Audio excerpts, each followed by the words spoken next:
তুফান সিনেমার 3 দিনের শুটিংয়ের কাজ একদিনে করছে সুপারস্টার শাকিব খান।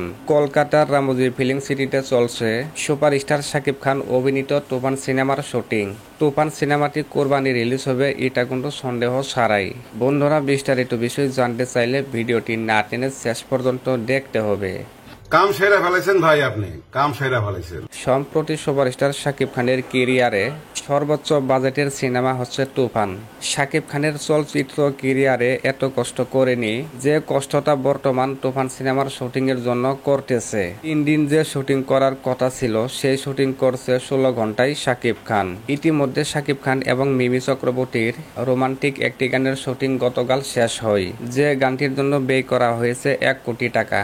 তুফান সিনেমার গল্পে অভিনয় করার জন্য সুপারস্টার শাকিব খানের যা যা লাগবে সবগুলি জিনিস স্পেশালভাবে এনে দিয়েছেন পরিচালক রায়হান রাফি। প্রযোজকরা ওনার কথার বাইরে যাচ্ছে না। তুফানের সব কাস্টিং চমক হয়ে আসবে। আবারও নতুন ইতিহাস গড়ার অপেক্ষা কোরবানি ঈদে।